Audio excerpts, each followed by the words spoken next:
Pope Stephen VI, around January 897, presided over a trial held at the St. John Lateran Church. He was a passionate preacher, an uncontrollable clergyman with worldly desires. He accused the person sitting in the defendant's position of various crimes against church laws, such as acting contrary to the laws and tarnishing the name of St. Peter. Meanwhile, the defendant, wearing the official attire of the papal office, sat on a wooden throne. From an outsider's perspective, everything seemed to be in accordance with the rules. However, all of this was a mind-boggling absurdity. The person, whom Stephen expected to respond to the charges, had been none other than Pope Formosus, who had died 9 months earlier. Exhumed from his grave, brought to the St. John Lateran Church, dressed in papal robes, he was seated on a specially prepared throne.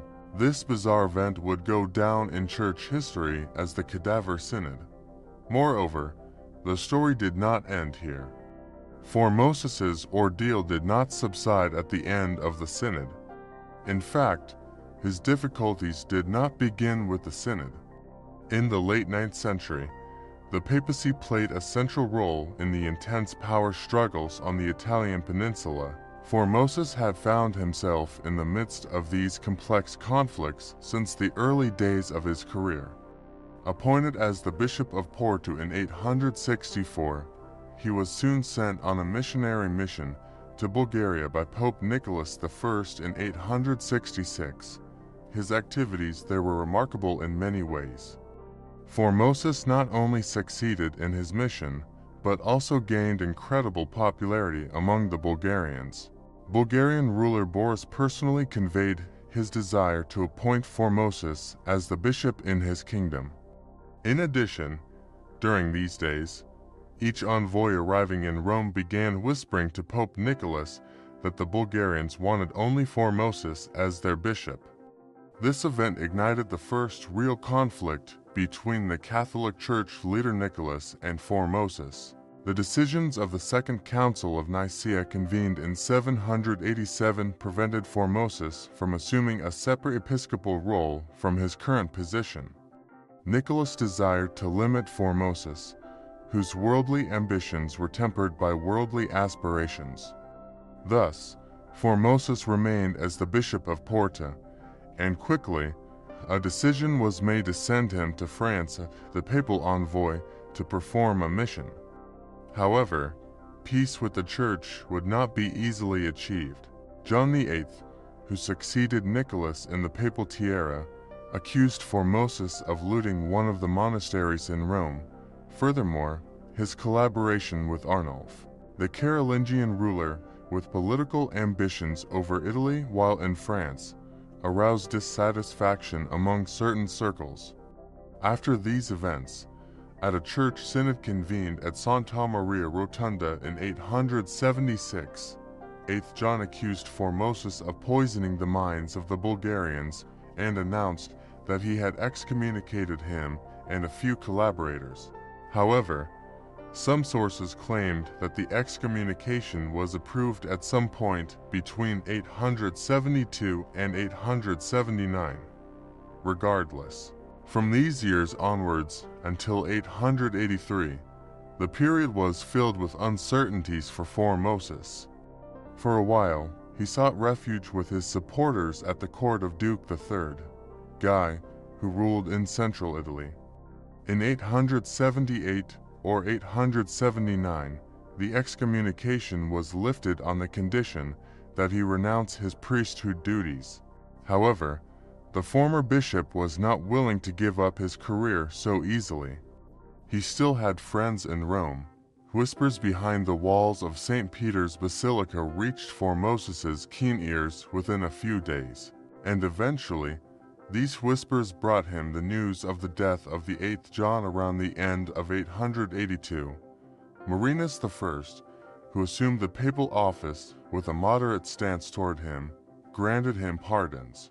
Thus, with Marinus's favor, Formosus's sins were forgiven in early 883, and the bishop was restored to his former position. From this moment on, Formosus's activities until the date he was elected pope are not very clear. However, the fact that his actions during this period were not considered within the scope of the accusations during the Cadaver Synod and were not mentioned strengthens the possibility that Formosus acted in accordance with the laws of the Church during these years. Formosus had to face a dangerous political situation from the moment he took office. Shortly before being elected as Pope in October 891, his former supporter and protector, Duke III, Guy of Spoleto, had been declared Holy Roman Emperor. In fact, the coronation ceremony, which was supposed to be carried out by Pope Stephen V, was performed by the new Pope Formosus to his death. Additionally, during this upheaval, the Pope had to accept Guy's son, Lambert, as his successor. However, his past political connections were provoking him. Formosus did not trust Guy and his son Lambert. Therefore, to confront Guy, he invited his former ally Arnulf to Italy to seize the Kingdom of Italy on his behalf. Arnulf, who descended from the lineage of the Frankish Emperor Charlemagne, had focused his political career on Italy. Being incited by Formosus, he took action to claim what he rightfully believed was his. The sudden attacks on Milan and Pavia in 893 did not yield definite results. Italy was still under Guy's strong rule. However, 3 years later, in early 896, Guy died suddenly, and his son Lambert was declared Holy Roman Emperor. From this moment on, things took a turn in Rome. Supporters of Lambert captured Formosus, imprisoning him in Castel Sant'Angelo. This unexpected development suddenly endangered the Pope's life. To prevent the loss of his powerful ally, Arnulf quickly moved into action and, within a few days, entered Rome with his forces, ensuring the release of Formosus. In the end, this old alliance was crowned with political success. Arnulf was crowned Holy Roman Emperor in St. Peter's Basilica. When Pope Formosus placed the crown on his head, he was confident that the new political ground he had built himself would provide him with earthly opportunities.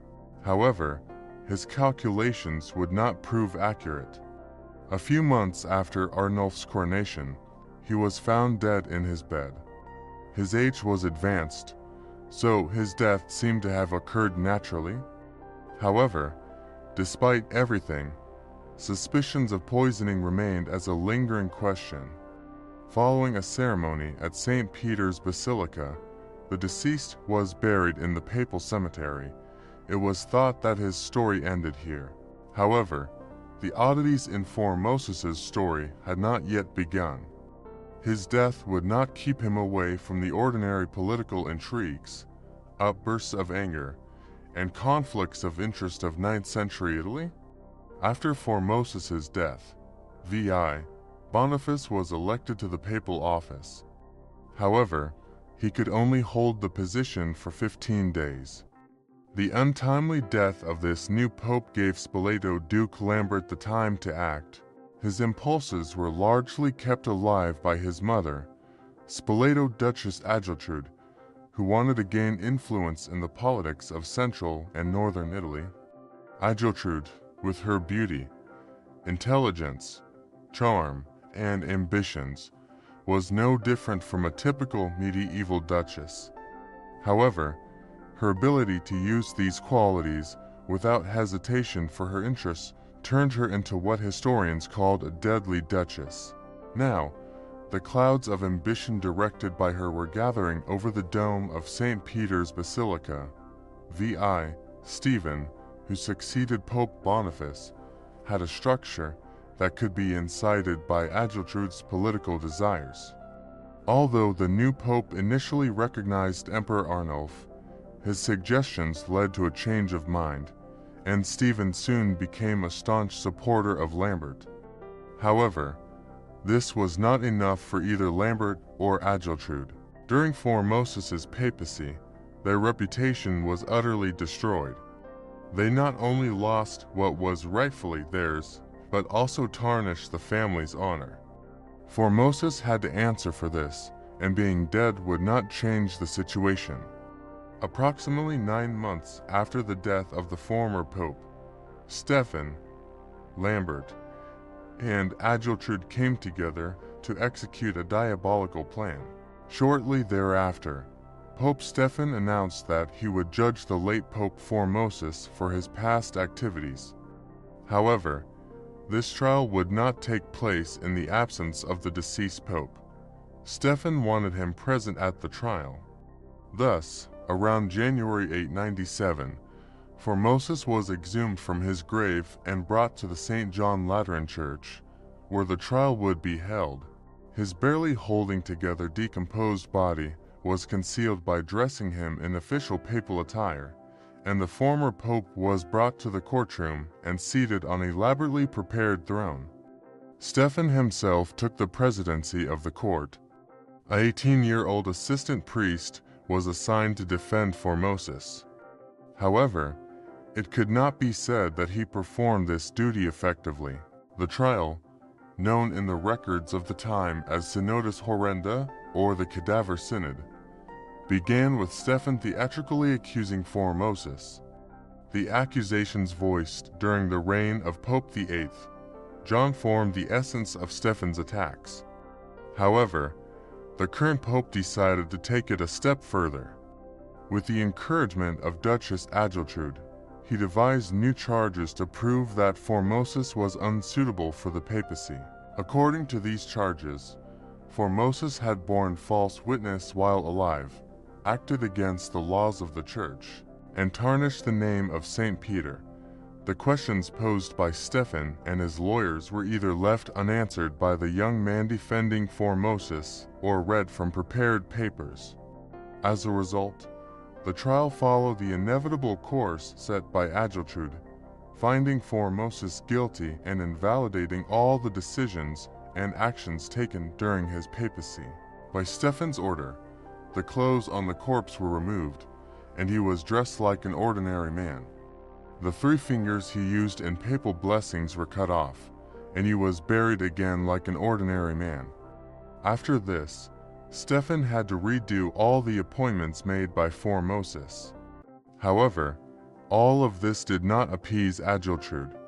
As sources indicate, a few men loyal to her and Lambert exhumed Formosus from his new grave, subjected the dead body to various tortures, and, when they were done, threw the remains into the Tiber River. A few days later, a common monk who respected Formosus, along with a few fishermen, secretly retrieved the body thrown into the Tiber and ensured its clandestine reburial. However, these events caused chaos and anger in Rome.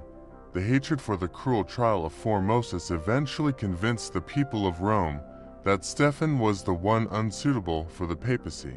Moreover, the failure to reinstate some of the priests appointed by Formosus spread discontent within the church. Thus, about 8 months after the Cadaver Synod, Stephen was ousted from his position through a coup. He was publicly humiliated and eventually killed by his escorts in the prison where he was sent. A few months later, Pope II, Theodore withdrew the charges against Formosus and declared the Cadaver Synod invalid. Adgeltrude had to leave Rome and return to Spoleto.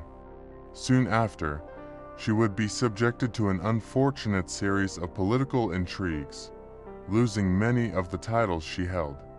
The revenge for Formosus seemed to have been taken. However, for 10th century Rome, this was an overly optimistic thought. The ordeal of the dead man was not yet over. In 904, Pope Sergius III, who was elected pope, would soon disturb Formosus's peace again. Sergius, who had served as a co-judge in the infamous Cadaver Synod and played a significant role in finding Formosus guilty, was infuriated by the invalidation of the synod during the reign of Pope II, Theodore, therefore, the new pope ordered the exhumation and trial of Formosus once again. This time, all authority was in their hands.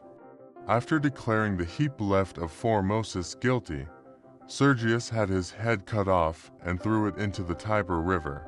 Shortly after the incident, Formosus, caught in a fisherman's net by chance, was pulled from the river and taken to St. Peter's Basilica, where he was buried for the last time. Sergius's decision for Formosus was declared invalid to the ban on judging the dead imposed by Pope IX John before him. Nevertheless, the Catholic Church felt the obligation to publish a public statement declaring the validity of Formosus's actions and decisions. Today, historians suggest that the legal procedure of the Cadaver Synod may have been derived from the decisions of Pope Gregory the Great, who served in the 6th century. Gregory had ordered the exhumation of those buried in a church if it was later found that they had committed a mortal sin. Although Pope IX John had banned this practice after the Cadaver Synod, representatives of the Catholic Church remained quite obsessed with punishing the dead for their sins throughout the Middle Ages. From the 13th century onwards, inquisitorial judges were insistent on exhuming and burning the bodies of the deceased found guilty of a crime before burial. Often, before burning, these bodies were subjected to various tortures by representatives of the papacy. What happened to Formosus during his lifetime was inspired by conflicts that took place during the reign of Pope VIII John. In contrast, modern research focuses on the political background of the Cadaver Synod. The Cadaver Synod aimed to invalidate Formosus's appointments and actions. This opened up various positions for Stephen to make appointments, considering his interests, such as declaring Arnulf's empire invalid. In short, Formosus, who had achieved political success in his lifetime by an ambitious group, was ruthlessly defeated after his death. However, none of those who judged him lived long enough to fulfill their desires. Only Adgeltrude was different. The deadly Duchess had time to see that she had lost everything, including her duchesshood, when she died in 923.